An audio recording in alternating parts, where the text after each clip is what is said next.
Bonsoir à tous. En cette semaine anniversaire de KTO, Église du Monde consacre son édition aux chrétiens d'Orient. Malgré les guerres, les crises politiques et économiques, l'incertitude et l'instabilité, de nombreuses communautés chrétiennes vivent du Christ en Terre Sainte, en Irak, au Liban et en Syrie. Mais leur présence est de plus en plus réduite et leur vie quotidienne souvent difficile. Alors vous le savez, la rédaction a au fil des années réalisé de nombreux reportages au Moyen-Orient avec, depuis 2014 et l'invasion de Daesh, une attention particulière pour l'Irak et la Syrie très éprouvée. Et on a pu le voir sur le terrain, l'Église, elle reste en première ligne au service des chrétiens pour les aider comme elle le peut à reconstruire un avenir dans leur pays. Alors deux invités nous font la joie de nous retrouver pour nous parler d'eux et des questions qui se posent pour leur avenir. Monseigneur Pascal Goniche, bonsoir. Bonsoir. Vous êtes directeur de l'œuvre d'Orient. À vos côtés, Jean-Christophe Possel, bonsoir. Bonsoir. Alors, vous êtes conseiller pour les affaires religieuses du ministère des Affaires étrangères, ministère français. Et nous avons également la joie de retrouver sa béatitude, le cardinal Louis-Raphaël Ier Sacco, qui est le patriarche de l'Église chaldéenne, qui nous retrouve en duplex depuis Bagdad. Béatitude, bonsoir.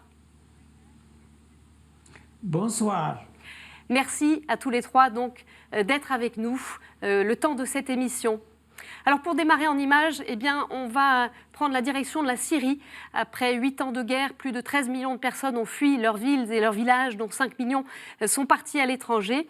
En cause, une guerre complexe opposant le régime aux rebelles, mais également les attaques répétées de Daesh. Pourtant, certains Syriens ont fait le choix de rester dans leur pays, en quittant leur village pour d'autres régions. À l'ouest de la Syrie, entourée de hautes montagnes, la vallée des chrétiens est devenue un refuge pour les chrétiens. Pour une période dont elles ne connaissent souvent pas la durée, des familles entières ont tout quitté pour s'installer ici, reconstruire une maison, retrouver un emploi, une nouvelle vie. Une situation souvent difficile, autant pour les déplacés que pour les villes et villages accueillants, non préparés à cet afflux de personnes. On regarde ces images inédites d'Astrid Rodeau de Châtenay. Georges et Ruba habitent ici, dans la vallée des chrétiens, à l'ouest de la Syrie, avec leurs 3 enfants. Cette maison, ils la louent, car il y a 6 ans, cette famille chrétienne a fui sa ville, Raqqa, tombée aux mains de l'État islamique. The life is very good in Raqqa before Daesh. All people live together and no problem. Islamic and Christian and everyone. But when Daesh come to Raqqa, it's very difficult, hard life. Georges, Ruba et leurs enfants ont vécu 9 mois sous la loi islamique. فرض علينا لبس خاص وحجاب ونقاب وطلبوا مننا ندفع مصاري مقابل وجودنا جزية، يعني صرنا نخاف من وجودهم وين ما مشينا موجودين معنا بالصيدلية بالمطعم بالمحل الخضرة بالشارع، ما نسترجي نفتح الشباك ونشوف حدا، وصرت خاف على الأولاد أحيانا يحكوا معهم يقولوا لهم ليش ما بتأسلموا؟ ليش ما نكون حاطين حجاب؟ بنتي كانت صف خامس لحقوها بسيارة الحسبة كانت على البسكليت مكشوفة الشعر وقت رفقاته يصيحوا له مشي يعرفوا انه مسيحي يحكوا معه. Pendant plusieurs mois, impossible de fuir Raqqa et Daesh car toute la Syrie est en guerre. En 2014, ils prennent la décision de rejoindre la sœur de Ruba dans la vallée des chrétiens, l'une des premières zones apaisées de Syrie dans la province de Homs. Daesh قالوا لي معك شهر تاخذ الأغراض وبترجع وإذا ما رجعت راح ناخذ بيتك. وهذا اللي صار. This my house. Ils ont tout laissé là-bas, mais retourner à Raqqa n'est plus un rêve, leur ville n'est plus assez sûre. نحن هون شعرنا بالأمان ومنطقة أغلبها مسيحية. بس في دائما نحن بنشتاق للرقة لأنه تربينا بالرقة وعشنا بالرقة سنين طويلة. اشتقنا لجيراننا واصحابنا بالرقة كانوا كلهم يعني مع انه اغلبهم اسلام. La vallée des chrétiens est un ensemble de villages à majorité chrétienne. Tombée aux mains des rebelles et par endroits des islamistes, elle a été entièrement reprise par le gouvernement en 2014. C'est devenu une région de refuge pour les chrétiens. أولادي حبوا العيشة هون وعيوا كانوا فترة مراهقتهم وعيوا على شعب مسيحي على كنيسة على أخويات Mais si pour eux le choix de rester est fait, ce n'est pas le cas de tous les déplacés. En Syrie, tout a commencé en 2011 par une révolution qui s'est transformée en guerre civile dans tout le pays. Une guerre complexe dont les acteurs sont variés. Aujourd'hui, 13 millions de Syriens auraient fui. Un Syrien sur deux aurait donc quitté sa ville, son travail et sa vie, chassé par les bombardements ou pour fuir les islamistes, entre autres. Voilà, c'était un extrait d'un reportage réalisé en partenariat avec l'œuvre d'Orient que vous pourrez voir en intégralité. Ce sera demain, jeudi, à 21h35. Alors, Béatitude, peut-être une première réaction avec ce que vous avez vécu en Irak. Il y a eu aussi de nombreux déplacés. On pense à la centaine de milliers, 120, 150 000 déplacés qui ont quitté la plaine de Ninive. Aujourd'hui, que sont devenus ces déplacés, ceux qui sont restés en Irak? Mais, nous vivons une situation très tendue, délicate et très préoccupante. Il y a beaucoup de violence et les gens ont peur de l'avenir. Je crois soit l'Irak, soit la Syrie, le Liban et d'autres pays, et ils vivent une crise culturelle, religieuse, politique et sociale. Voilà, la mentalité dépend des concepts tribaux, des traditions religieuses et sociales du Moyen Âge.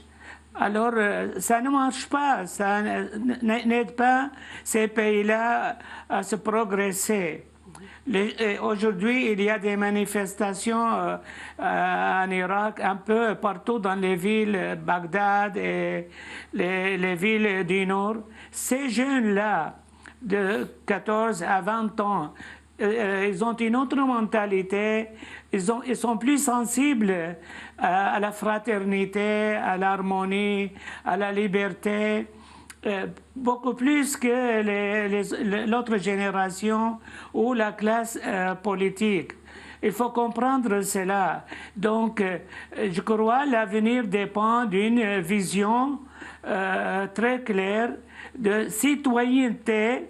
Le pays doit être basé sur la citoyenneté égale à tout le monde et sans distinction de religion ou d'ethnie. Nous tous, nous sommes citoyens égaux. Donc la plaine de Ninive, moi je remercie beaucoup toutes les agences chrétiennes ou aussi internationales qui ont aidé les chrétiens durant leur exode, mais aussi les ont encouragés à retourner chez eux dans les villages de la plaine de Ninive. Mais aussi, ils ont peur de l'avenir, ils n'ont pas beaucoup de confiance, il n'y a pas de stabilité. Et je crois que tout est ambigu et le pays marche vers un tunnel un peu sombre. On perçoit bien, Béatitude, votre inquiétude sur cette période très instable. Jean-Christophe Possel, si on remet un peu ce qui se vit en ce moment en perspective, dans une perspective plus longue, plus historique, quel est votre regard, vous, sur la crise actuelle qui secoue le Moyen-Orient et qui touche notamment les chrétiens ? Moi, j'ai envie de dire que c'est toute la région, comme le disait sa Béatitude, c'est toute la région du Proche et du Moyen-Orient qui est dans une grave crise culturelle. C'est... alors, je vais citer un mot de Saint Paul, hein, mais c'est les douleurs de l'enfantement, en fait. C'est les douleurs de l'enfantement à la modernité. C'est une région qui a vécu très longtemps, comme le disait le patriarche, avec des valeurs tribales, avec des solidarités claniques, où identité ethnique, identité religieuse et identité tout court se superposaient. Et aujourd'hui, cette région est confrontée à la modernité, à On ne peut plus vivre aujourd'hui comme autrefois, enfermé dans son village chrétien ou son village musulman autour de la mosquée. Les populations échangent, voient d'autres modes de vie, ont de la famille à l'étranger. Voilà. Et donc il y a une contestation politique. C'est comme ça que les printemps arabes ont commencé. On le voit là en Irak, on le voit au Liban aussi. On le voit aujourd'hui, on l'a vu tout récemment au Soudan. Et ne croyons pas que c'est terminé parce que la transition est amorcée. Et la difficulté, si vous voulez, c'est qu'on a évidemment un travail d'urgence à faire. Empêcher que les gens partent, secourir les déplacés, les réfugiés, reconstruire. Et dans le même temps, ça c'est de l'urgence, et dans le même temps, il faut travailler à bâtir ce futur. Et là, on travaille sur du long terme, sur du temps long, parce que il faut que les mentalités évoluent. Mais le temps passe vite, et l'impatience aussi, peut-être, Monseigneur Gollnisch, de nombreux chrétiens est là. On voit bien les départs. Avec effectivement cette nécessité urgente de reconstruire, mais il y a aussi ce temps long. Oui, c'est-à-dire qu'il y en a qui sont partis, bien sûr, mais il y en a qui restent. Et c'est à ceux qui restent que nous devons apporter notre aide, en leur disant, si vous voulez rester dans votre propre pays, nous, avec les moyens qui sont les nôtres, nous essaierons d'être à vos côtés pour rester. Mais on voit bien que pour qu'ils restent dans leur propre pays, il faut qu'il y ait une avancée je dirais, civique dans chacun de ces pays. On en est loin de ça ? Quand sa béatitude, Louis-Raphaël Sacos, témoigne et agit, c'est pas pour apporter, je ne sais pas moi, un privilège pour les chrétiens ou un confort pour les chrétiens. On en est très loin. Il agit pour que l'Irak avance. Et je trouve ça très symbolique que les chrétiens en Orient ne se battent pas pour des privilèges ou je sais pas pour leur parti politique ou pour pour avoir des avantages financiers. Enfin tout ça, je ne sais pas ce que ce serait. Non, ils agissent pour que leur pays avance. Et quelqu'un, je crois que c'est le pape Jean-Paul II, disait que la liberté religieuse dans ces pays, c'était comme le révélateur de l'ensemble des libertés dans ces pays. Et donc quand le patriarche dit il faut se débattre pour essayer de faire avancer la pleine citoyenneté pour tous. Ce ne sont pas des avantages étroits ou tribaux ou confessionnels ou je ne sais quoi. C'est véritablement un service qu'il souhaite rendre à son pays. Et c'est pour ça que nous sommes très émus de l'action du patriarche à Bagdad. Nous aurions aimé qu'il soit avec nous ici à Paris, mais nous comprenons tellement qu'ils doivent rester à Bagdad. Et nous pensons à lui, nous prions pour lui. Et accessoirement, les téléspectateurs se sont rendus compte qu'il parlait français. Ça nous semble peut-être évident, mais la plupart des évêques et des patriarches au Proche-Orient parlent tous français. Il y a peut-être une question qu'il faut que nous nous posions. Sommes-nous dignes de l'honneur qu'ils nous font de parler notre langue ? Aujourd'hui, qu'est-ce que vous voulez dire par là ? Eh bien, je crois que les Français considèrent soit que la francophonie est un élément normal, ils n'ont qu'à parler français, voilà, soit même n'y croient plus. Il y a 400 000 élèves qui parfois reçoivent un enseignement en français, évidemment en arabe aussi, ça va de soi, mais en français. Et je trouve que nous ne soutenons pas suffisamment, l'Organisation internationale de la francophonie, par exemple, a beaucoup de mal à soutenir cette dimension francophone qui n'est pas simplement une dimension linguistique, mais c'est aussi un vecteur d'un certain nombre de valeurs que les écoles catholiques francophones essaient de faire passer en Orient. Jean-Christophe Possel, oui, c'est une présence essentielle, cette présence du français. Oui, vous savez, moi j'abonde dans le sens de ce que vient de dire Monseigneur, et il le sait. Cette présence, elle est menacée ? Cette francophonie dans cette région ? Non, elle n'est pas menacée directement, mais la francophonie, et si nous ne la soignons pas comme la prunelle de nos yeux, la francophonie va perdre du terrain. Il y a la concurrence de l'anglais, voilà. Il y a un enjeu justement pour que ce français subsiste, notamment pour les chrétiens. En quoi ça rejoint la question des chrétiens d'Orient ? Je crois que ce n'est pas simplement pour les chrétiens. Moi, partout, j'ai vécu dans la région au cours de ma carrière diplomatique, et j'ai vu des écoles chrétiennes qui étaient des écoles francophones, où une partie importante, parfois une majorité des étudiants, des élèves, étaient musulmans. Donc ces écoles sont des lieux où, premièrement, on apprend, comme le disait Monseigneur Gollnisch, des valeurs des valeurs, j'ai envie de dire, liberté, égalité, fraternité, tolérance, pluralisme, esprit critique, raisonnement, argumentation. Comme on nous dit, nous, à l'école en France, tu peux défendre n'importe quel point de vue, mais argumente. C'est très fondamental pour la construction du pays de demain et le respect de la pluralité. En Égypte, en Jordanie, en Palestine. Alors, on parlait des déplacés dans leur pays, et il y a aussi, on disait, des millions de personnes qui sont parties, d'Irakiens, de Syriens, qui ont quitté leur terre pour émigrer dans la région ou plus loin. Alors, parmi les terres d'accueil, il y a le Liban, avec plus de 2 millions de réfugiés syriens et irakiens. Le Liban et ses 4,5 millions d'habitants environ, déjà en crise économique, qui n'a pas de ressources suffisantes pour les accueillir. Béatitude, voilà, comment est-ce que vous voyez les choses, puisqu'il y a eu beaucoup d'Irakiens qui sont partis au Liban. Le Liban, est-ce qu'il n'est pas en train d'imploser? Est-ce que le pays a la capacité d'accueillir? Oui, je remercie beaucoup ce que Monseigneur Golnisch a dit. Je suis tout à fait d'accord avec lui.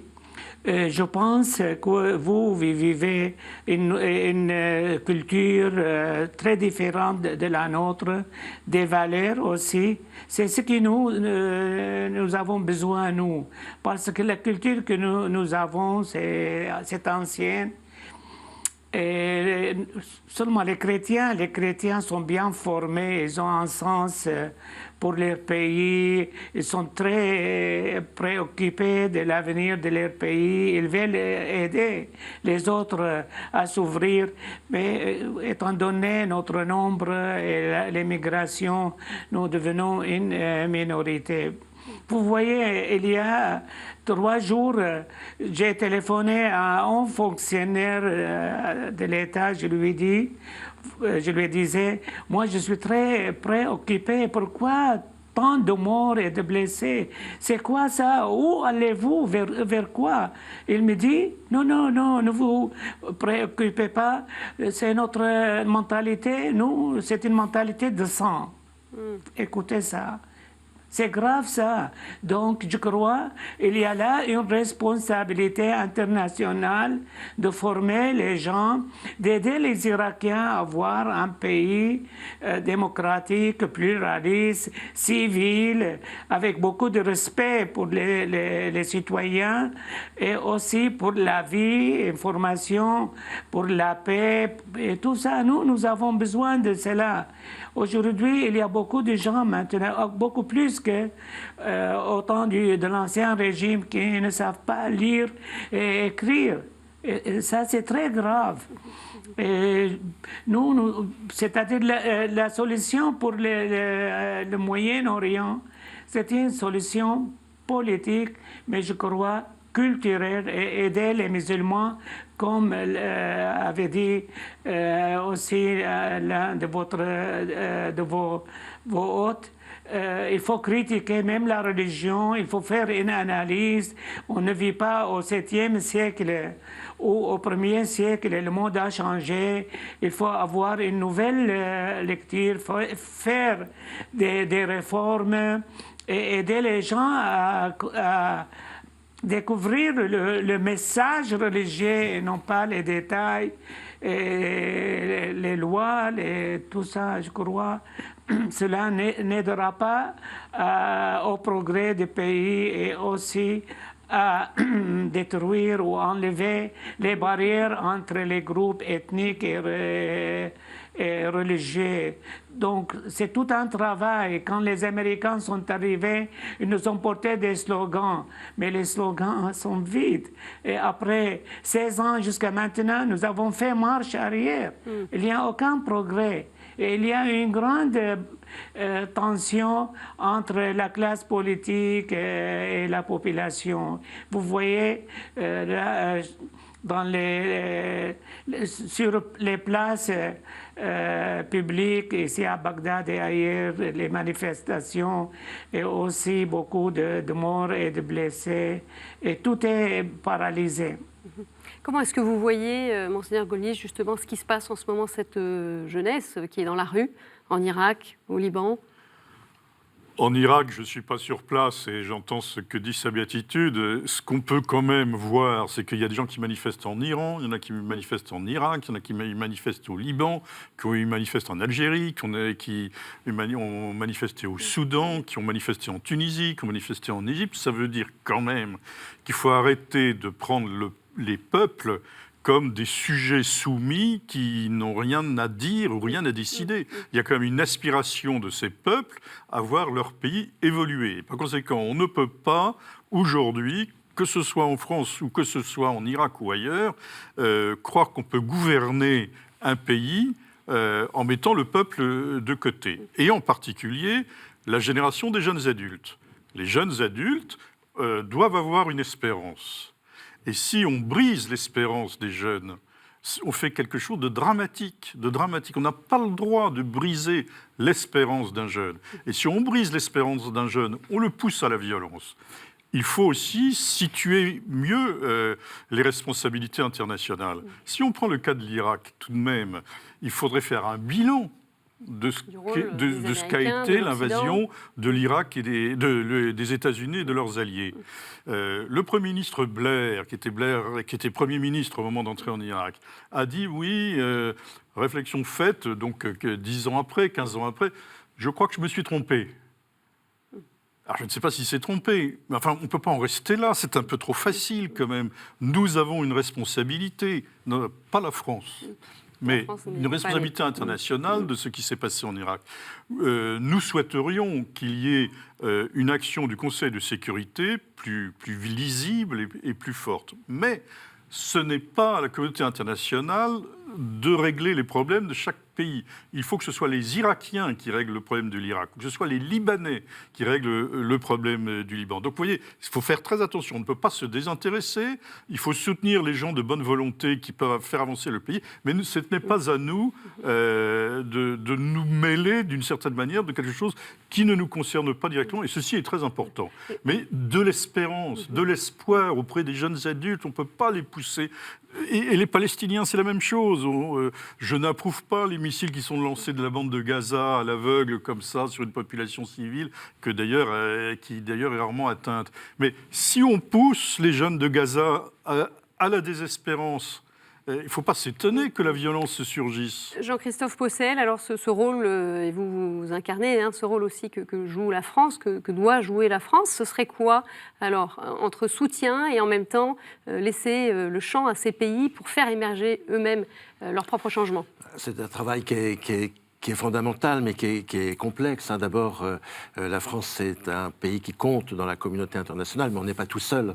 Et il a une histoire particulière avec les chrétiens d'Orient. Il a une histoire particulière avec les chrétiens d'Orient. Et je voudrais un peu développer cette idée.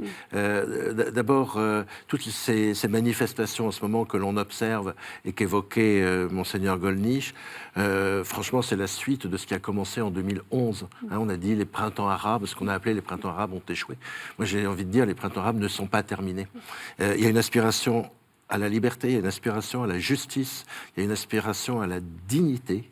Le slogan revient continuellement. Et il y a une aspiration à mettre un terme à la corruption. Il faut quand même évoquer aussi ce mot de corruption qui détruit et qui ronge ces pays de l'intérieur. Deuxièmement, sur les chrétiens d'Orient.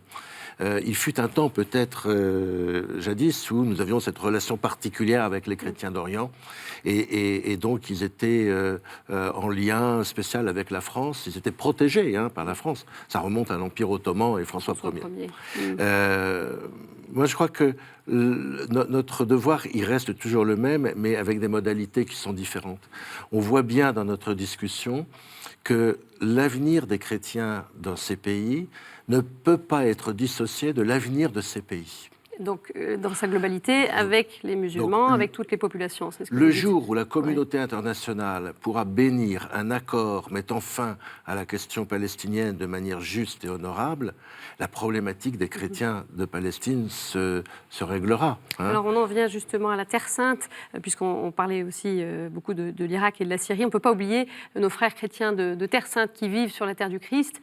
Face à ce conflit israélo-palestinien qui s'éternise, eh bien, de nombreux chrétiens sont partis, ne représentent plus qu'1 à 2% de la population aujourd'hui et l'Église les soutient comme elle le peut. C'est le cas des franciscains ou frères mineurs. Cela fait 800 ans qu'ils veillent et protègent les lieux saints. Ils aident aussi concrètement les chrétiens à rester sur place, comme on va le voir dans cet extrait de documentaire.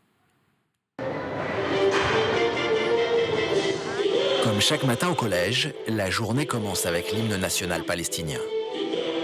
Un hymne à la gloire de la résistance et de l'indépendance de leur pays.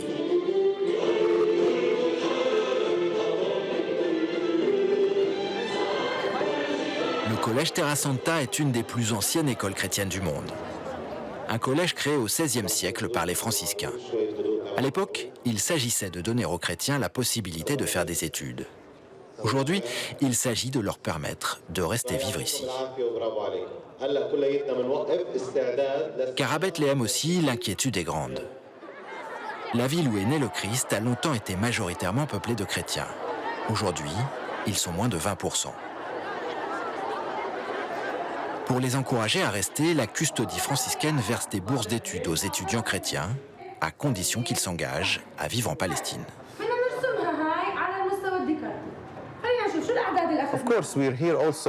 Bien sûr que nous sommes là pour les pèlerins et les sanctuaires. C'est vraiment important.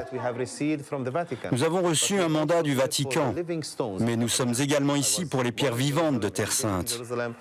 Je suis né à Jérusalem, j'ai grandi à Jérusalem. Je pense que j'ai une mission à accomplir dans mon pays. À cause de ce conflit, le pays souffre.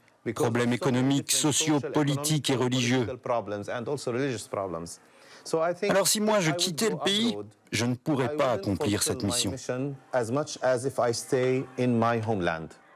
Voilà, on entendait bien ce rôle des écoles, mais on peut se poser la question, puisque ces écoles, elles forment les élites chrétiennes, musulmanes, et ça facilite une expatriation des chrétiens. Est-ce qu'il n'y a pas un enjeu sur l'école, Monseigneur Gollnisch? Comment vous voyez les choses, vous, sur le terrain, sur, effectivement, d'encourager à rester? L'enjeu de l'école, il est considérable, parce que, comme a dit le patriarche, la question de l'éducation, elle est considérable. Mais faire en sorte que les chrétiens ne partent pas non plus après. Dans la plupart de ces écoles, mais c'est pour leur permettre de rester.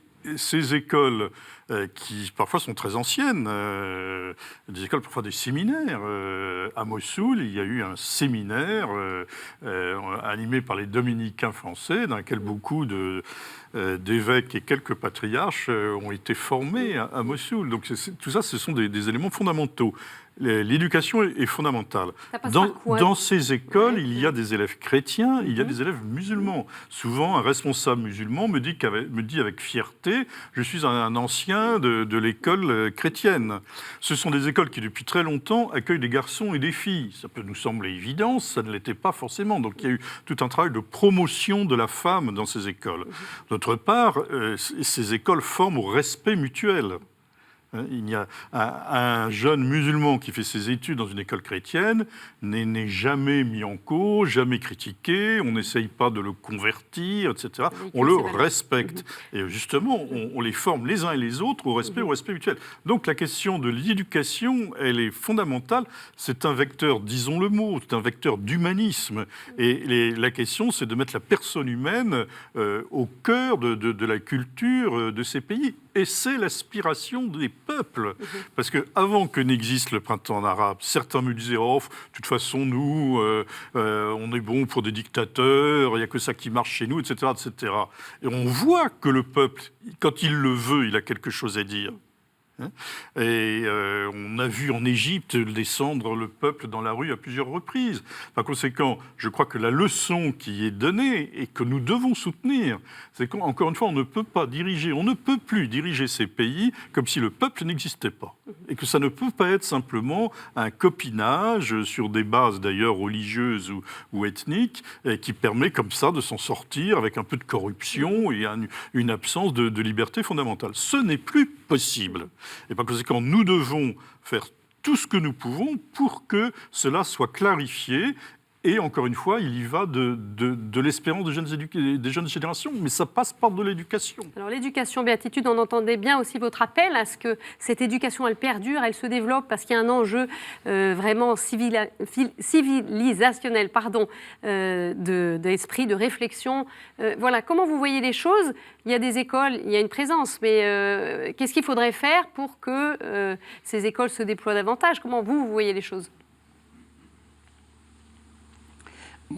C'est-à-dire, comme le monseigneur disait, on n'a pas le droit de briser l'espérance d'un jeune.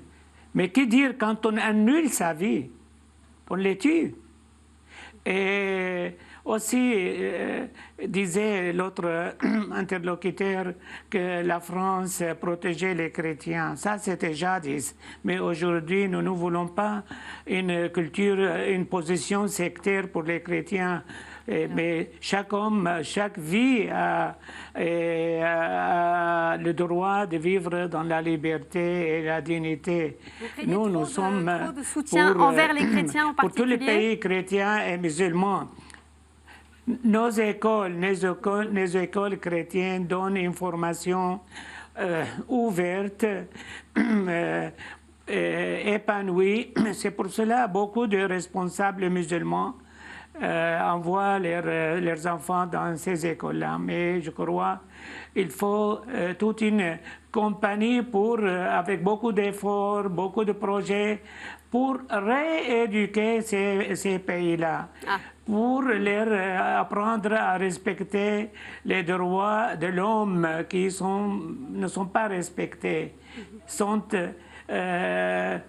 vraiment attaqués, quoi.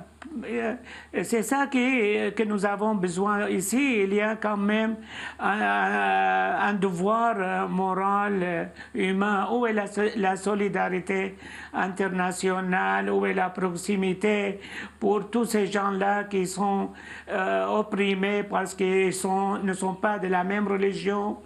Ou pas du même groupe ethnique. Où est la dignité de l'homme? Aujourd'hui, nous ne sommes pas au Moyen-Âge. On vit dans le siècle 21e siècle. Donc le monde change. Pour vous, ça change beaucoup. Mais pour nous, ça fait marche arrière. On était beaucoup mieux il y a 50 ans. On voit bien, les filles ne portaient pas le voile, et le chador, etc. À l'école, c'était différent. Aujourd'hui, pourquoi tout ça? Au nom de quoi? Au nom de quoi? Nous avons besoin d'une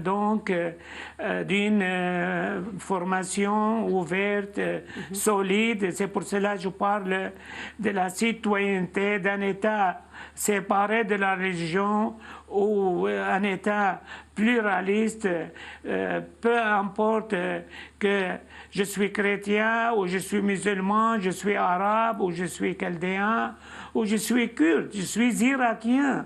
Et donc j'ai des droits, mais aussi j'ai des devoirs. Il faut baser tout ça sur cela et non pas donc une formation culture qui méprise, une formation, disons, sectaire qui méprise les autres. Alors comment on fait, aussi, il y a beaucoup Rossel de haine dans les discours qui incitent à la vengeance, à la haine de tous ceux qui ne sont pas du même groupe ou de la même religion. Alors la stabilisation, on l'entend bien, hein, c'est un enjeu. Quels sont les leviers français quand on sait que voilà, l'Occident n'est pas forcément bien perçu dans cette région? Encore une fois, pardonnez-moi, je dis c'est compliqué. Il faut garder à l'esprit quand même la complexité du monde dans lequel la diplomatie française agit. Mais on est membre permanent du Conseil de sécurité. On essaye d'agir dans ce cadre. C'est pas facile. Mais, on est souvent, par exemple, sur la Syrie. On s'est trouvé en désaccord avec la Russie et son droit de veto. On travaille pour essayer de promouvoir envers et contre tout la solution à 2 États en Palestine. On travaille pour essayer de stabiliser l'Irak, jamais tout seul, avec la communauté internationale. Encore une fois, la conversation, elle montre que sa béatitude a parfaitement raison. Et nous, à propos du mot de protection, on essaye d'éviter le mot parce que... protection des chrétiens. Protection des Alors chrétiens. justement, pourquoi? Pourquoi? Parce que je pense que ce serait désastreux si, en voulant aider les chrétiens, on en faisait des étrangers dans leur propre pays. Et il y a ce risque-là, justement, d'insister sur les chrétiens. Je pense qu'il peut y avoir un risque. Et il faut absolument éviter que leurs compatriotes disent « mais les chrétiens, de toute façon, les Français s'en occupent. » Donc on serait les chrétiens au détriment des musulmans du reste. Voilà. Ouais. Et donc, donc, nous, ce que nous voulons faire, c'est nous avons une solidarité particulière avec les chrétiens, parce que ce sont des gens avec qui on a une relation forte depuis 5 siècles, et on ne laisse pas tomber nos amis. Mais il se situe où le point d'équilibre, justement, alors, pour agir auprès des chrétiens, mais aussi aider l'ensemble des populations? Oui, il faut aider l'ensemble des populations. Quand on a fait une conférence à Paris en 2015, on a fait une conférence sur les victimes de violences ethniques et religieuses. Et on s'est préoccupé des yézidis, on s'est préoccupé des micro-communautés comme les Chabaks, les Kakai, les Mandéens, Sabéens, qui étaient aussi persécutés en Irak. Je voudrais aussi dire que dans un pays chiite, la minorité sunnite est une minorité, et vice-versa. Et donc, il est important que nous montrions que c'est l'ensemble des populations d'un pays que nous voulons aider. Ça passe par ça, justement, une stabilisation. Il faut que, on trouve des solutions si vous voulez, pour une cohabitation. Pourquoi on s'intéresse encore aujourd'hui, nous, diplomatie française, à la cause des chrétiens d'Orient? Parce qu'on a cette fidélité. Parce que, notamment, en 2014, lorsque Daesh a chassé, persécuté de manière si violente, ils ont subi des choses épouvantables, que ça appelait notre solidarité. Mais aussi parce qu'il n'y aura pas de paix, de stabilité dans ces pays si le Moyen-Orient perd son pluralisme. Alors, c'est quoi justement l'enjeu? Aidez-nous à bien comprendre en quoi cette présence chrétienne elle est absolument nécessaire pour assurer des équilibres locaux. Parce que le Proche-Orient, homogène, ethniquement, culturellement, religieusement, ça n'a jamais existé. Jamais.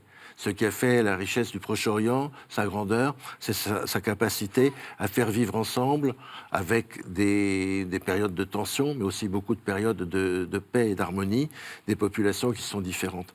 Vous ne pouvez pas... Comment pouvez-vous imaginer bâtir un pays démocratique et pacifique en commençant par éliminer une partie de la population ? Que ce soit les chrétiens ou une autre. Donc le maintien du pluralisme de la population de la région est une condition politique nécessaire à la stabilisation et donc à la prospérité. On va revenir en Irak pour ce prochain reportage. J'aimerais ajouter quelque chose, alors, s'il vous plaît. Parce que tout de même, moi, je suis dans l'aide des chrétiens d'Orient. On n'a pas fini. Oui, mais je voudrais quand même prolonger cette réflexion. Nous n'aidons pas les chrétiens d'Orient. Pour eux-mêmes. Ce ne sont pas nos protégés. Nous ne leur apportons pas du confort ou je ne sais quoi. Nous aidons les chrétiens d'Orient dans leur mission, telle qu'eux la comprennent. Ce n'est pas à nous de dire votre mission doit être ceci, doit être cela. Nous n'avons aucun titre pour le dire. Mais leur mission, c'est d'être au service de l'ensemble de la population. Et c'est pour cela que les chrétiens sont importants en Orient. C'est parce que ce sont des gens qui sont au service de tout le monde. Quand je dis qu'il y a des élèves musulmans qui sont dans les écoles chrétiennes ou des malades musulmans qui sont dans les hôpitaux, c'est parce que les chrétiens d'Orient le veulent. Ce n'est pas nous qui leur disons vous devez prendre des musulmans. C'est les chrétiens d'Orient eux-mêmes sont ceux qui peuvent parler avec le plus de monde et qui sont au service de la population, qui sont donc un signe évangélique, mais aussi humaniste, d'être au service. Le patriarche Sako, quand il était évêque de Kirkouk, par exemple, une petite ville, savait parler aux différents groupes de musulmans ou de Kurdes qui étaient là. Il était un peu le seul à pouvoir parler avec les uns et les autres. Donc il a permis une communication.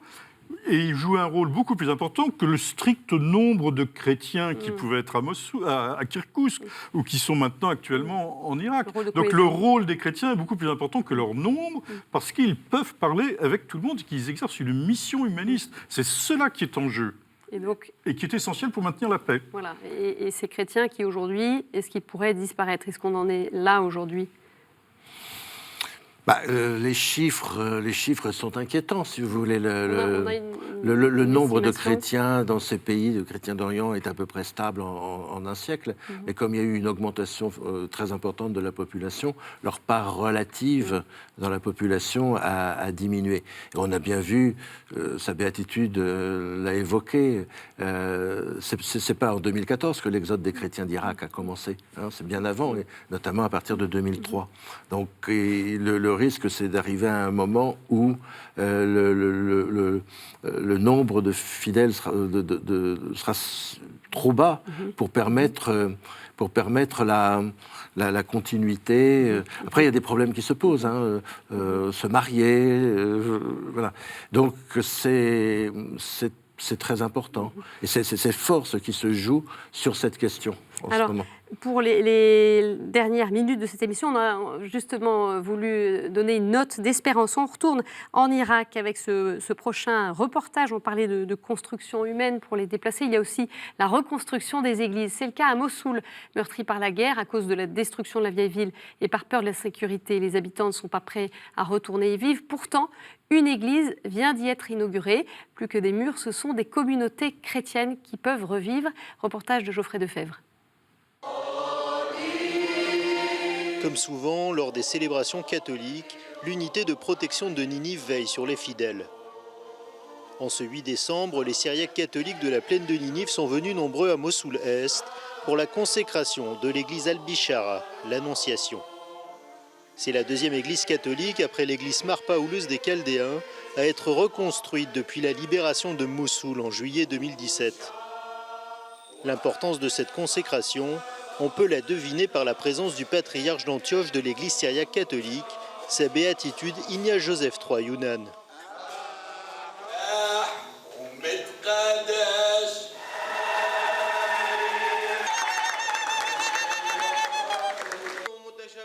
Ce retour des Syriaques catholiques à Mossoul a pu voir le jour grâce à l'investissement de 3 organismes français, dont Fraternité en Irak, qui a financé l'église. C'est d'abord une grande joie parce que cette église, on l'avait d'abord construite pour le camp de réfugiés d'Ashti, où elle a servi d'église pour ces chrétiens réfugiés à l'époque à Erbil. Elle a été démontée et reconstruite ici à Mossoul. Et donc c'est un mouvement de retour vers Mossoul. Et voilà, pour nous, elle représente vraiment l'espoir que les chrétiens puissent reprendre leur vie et rester dans cette ville où ils sont depuis 2000 ans.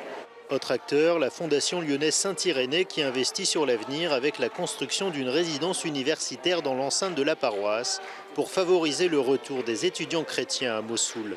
C'est vraiment un signe d'espérance, ce foyer d'étudiants, puisque ça veut dire qu'on va encourager les étudiants à ne plus faire l'aller-retour entre Karakoche, la plaine de Ninive et l'université de Mossoul. Et c'est vraiment d'ancrer le retour des chrétiens dans la deuxième ville d'Irak. Soutien historique des chrétiens d'Orient, l'œuvre d'Orient a pour sa part financé le presbytère. En effet, le retour des chrétiens est souvent conditionné à la présence d'un prêtre, comme le rappelle Ninoya Polis. It's very important for Christians to have a priest here because Christians they will not come back without a church, without mass every day, every week. So it was very important for us to do this project for the priest to come back, and then I hope it needs some time, but Christians they will come back to Mosul. La paroisse d'Al-Bishara espère rapidement le retour des familles. Pour l'instant, seule une 50aine d'entre elles sont rentrées à Mossoul. Voilà, j'ajoute également que la cathédrale arménienne a rouvert ses portes également le week-end dernier en Syrie avec la présence du nonce, le cardinal Zenari, qui a adressé un message d'espérance de la part du pape François. Monseigneur Golnisch, là, c'est Oui, on a vu des images de Mossoul. Oui. C'est donc l'église syriaque. Il y a aussi une église chaldéenne qui a été reconstruite. Et surtout, il y a un évêque chaldéen de Mossoul, Monseigneur Najib, qui agit dans la région de Mossoul, ce qu'on appelle la plaine de Ninive, pour permettre cette présence chaldéenne dans cette région. Donc, ça fait un certain temps qu'il n'y avait plus d'évêque chaldéen de Mossoul. Le retour de Monseigneur Najib est un élément important, symbolique, de redonner confiance et espérance. Donc, il y a des chrétiens qui veulent rester. Mais je voudrais juste dire, si on dit est-ce qu'ils vont rester, moi je ne sais pas, je ne suis pas devin. Peut-être que les chrétiens vont disparaître. Nous travaillons de toutes nos forces pour que ce ne soit pas le cas, mais peut-être qu'ils vont disparaître.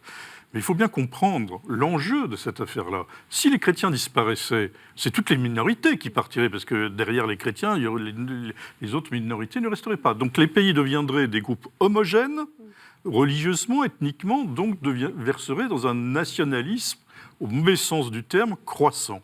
Et si on fait ça, ce sera une guerre assurée au Moyen-Orient dans les années qui viennent.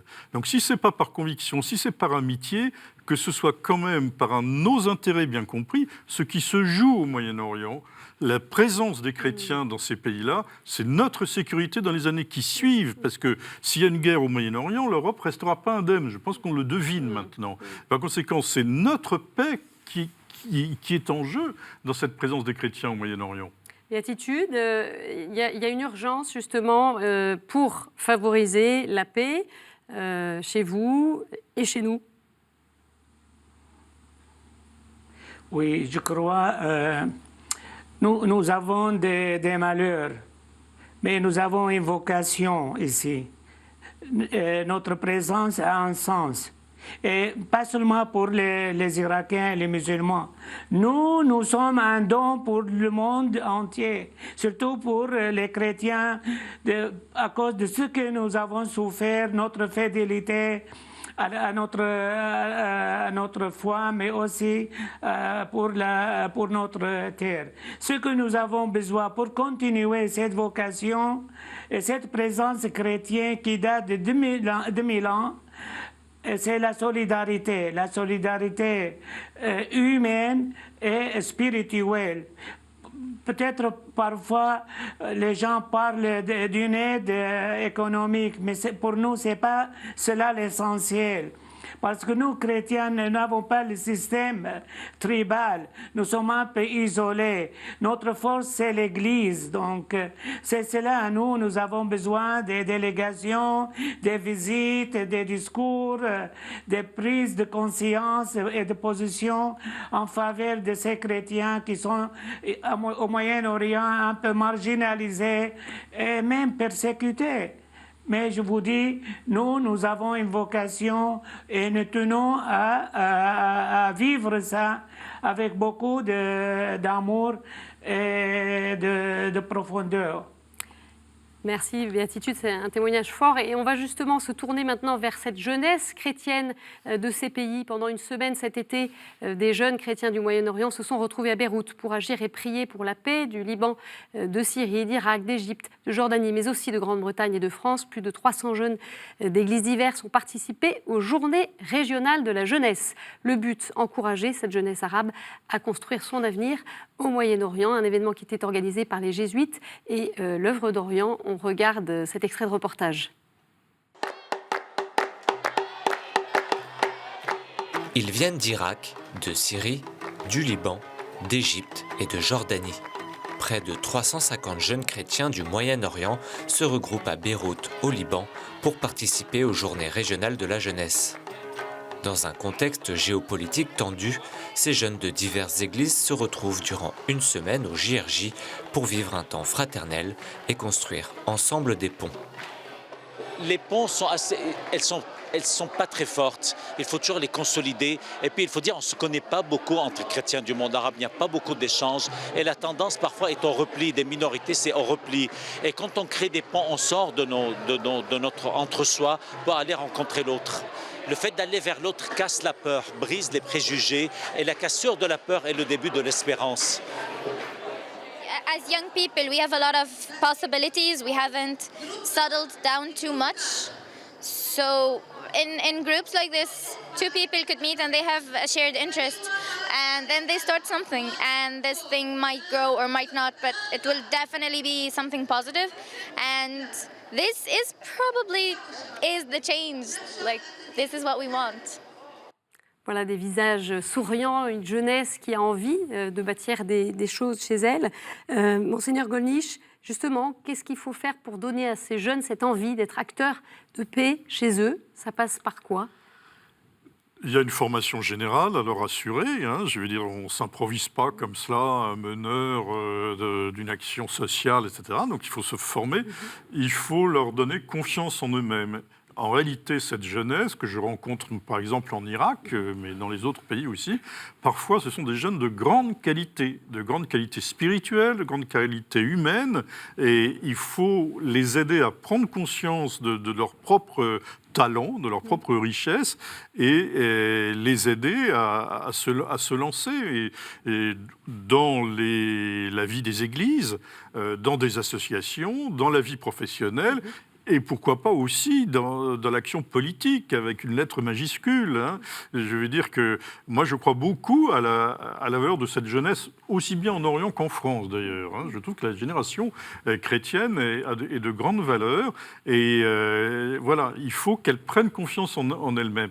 Et je pense que peut-être des échanges... Vous voyez, là, ce qui s'est fait au Liban, ce sont des jeunes qui sont venus des différents pays. Et c'était pour beaucoup d'entre eux la première fois. Entre des Égyptiens, des Irakiens, des Libanais, des Syriens, ils n'avaient pas toujours vécu quelque chose ensemble. Donc je pense qu'il y a là quelque chose d'intéressant. Mais après ça, pour les renvoyer dans leurs propres églises, dans leur propre communauté, pour qu'ils puissent mener cette action. Mais encore une fois, cela ne sera possible que s'ils sentent que dans leur pays, il y a un projet. Et ils savent vers où peut aller leur pays. Et si le pays est bouché, il n'y a pas d'avenir pour l'Église dans un pays bouché. Ça va ensemble. Et d'autant qu'un chrétien d'Irak, c'est un Irakien. C'est quelqu'un qui aime son pays. Donc quand on dit certains ont voulu quitter l'Irak, pas du tout. Il n'y en a aucun qui a voulu quitter l'Irak. Ceux qui ont quitté l'Irak l'ont fait contraint et forcé parce qu'ils ne voyaient pas d'autre solution. Ça peut se discuter, mais ce n'est pas par plaisir qu'ils ont quitté l'Irak. Ils aiment leur pays. Et par conséquent, il faut qu'on puisse donner à cela la force d'un engagement, d'une action. Et d'ailleurs, je pense que les prêtres, les évêques et le patriarche s'y emploient. Je veux dire, il y a vraiment à faire confiance à cette jeunesse. Béatitude, justement, est-ce que vous accompagnez cette jeunesse ? On entendait aussi cette question du défi d'établir des ponts entre des chrétiens, des églises qui ne se connaissent pas bien entre elles. Voilà, il y a un enjeu aussi pour que l'Église travaille de manière plus unie, l'Église en Orient ? Ah oui, il y a beaucoup d'espoir chez ces jeunes-là qui sont, à vrai dire, bien formés et sont présents dans la vie des Irakiens. Et même parmi les manifestants, il y a une présence chrétienne. Donc, nous ne sommes pas séparés des autres. Nous sommes là et nous aimons tous et nous avons un message. Et moi-même, je souligne tout le temps que nous avons une vocation ici. Nous avons donc à témoigner cette fraternité universelle, cette joie de vivre en harmonie avec les autres, et aussi la bonne volonté de collaborer avec les autres et servir tous sans distinction. Pour terminer, une prière que vous souhaitez porter, que nos téléspectateurs pourront porter. D'abord, bon anniversaire à KTO, puisque vous avez 20 ans, c'est la jeunesse. Et ensuite... s'il y avait une prière que j'aimerais porter, ce serait le Magnificat de Marie, qui est un chant pour cette toute jeune fille de cette petite ville obscure de Nazareth, et qui dit « Désormais, tous les âges me diront bienheureuse, le puissant fit pour moi des merveilles, il renvoie les riches les mains vides, il élève les humbles, il compte de bien les affamés. » C'est un programme extraordinaire, et Marie, c'est une révolte faite femme. Elle veut changer l'ordre régnant pour ouvrir un avenir et un futur, et elle est pleine d'espérance. Le Magnificat, c'est vraiment une prière et un chant d'une espérance extraordinaire. C'est peut-être cette prière que nous devons faire avec nos amis d'Orient. Jean-Christophe Possel, on attend une conférence internationale. Emmanuel Macron l'avait annoncé pour fin 2019, début 2020. Là, on ne voit rien arriver. Pour 2019, là, ça va faire un peu court. Hein. C'est un peu court, oui. là, oui. Non, mais le projet demeure. Simplement, c'est compliqué à monter, compte tenu de ce qui se passe dans la région et du calendrier diplomatique qui est chargé, mais le projet demeure. Il s'agit d'une conférence qui serait un peu la suite de celle que nous avions faite en 2015, mais qui était dans l'urgence, et qui, là, se tournerait davantage sur l'avenir et sur les problèmes structurels. Et si vous me permettez juste une réflexion, puisque je crois qu'on arrive à la fin, donc ce serait un peu ma conclusion. On m'interroge souvent, on me dit, mais quel est l'avenir des chrétiens d'Orient ? Et moi, je réponds toujours, l'avenir des chrétiens d'Orient est en Orient. sinon ils ne seront plus chrétiens d'Orient. Mais l'avenir des chrétiens d'Orient est en Orient, ça veut dire qu'il est avec leurs concitoyens musulmans. Et donc, il y a un enjeu considérable qui est d'encourager la convivialité religieuse, de la restaurer là où elle a été atteinte. C'est difficile. C'est compliqué, mais c'est fondamental. Mais aussi d'encourager l'affirmation d'un islam adapté à notre temps, tolérant, ouvert, reconnaissant l'altérité, le pluralisme. Et le monde musulman d'aujourd'hui est en pleine effervescence. Et il faut aussi, mais ce serait un sujet pour une autre émission, il faut aussi que nous encouragions, là où nous pouvons le faire, l'émergence de cet islam du 21e ou 22e siècle. Le dernier mot, béatitude, pour conclure cette émission. Vous gardez l'espérance, vous, quelle est votre prière ? D'abord, je peux ajouter à ce que M. vient de dire. Je crois qu'il faut former le clergé musulman. Comme le clergé chrétien est bien formé, donc le clergé musulman a besoin d'être bien formé. Ma prière est la prière de Thomas, de Saint Thomas. Nous sommes les chrétiens de Saint Thomas. Je me mets à genoux et je dis « Mon Seigneur et mon Dieu ». Et j'ai beaucoup de confiance. Ce sera le mot de la fin. Merci beaucoup, Béatitude. Merci, Monseigneur Gollnisch. Merci, Jean-Christophe Possel, de nous avoir retrouvés sur ce plateau. Évidemment, on va continuer à suivre, nous, sur KTO, ce qui se vit pour les chrétiens au Moyen-Orient et sur l'ensemble de ces populations à travers nos reportages, nos émissions. Très bonne semaine à tous. Au revoir. Merci beaucoup.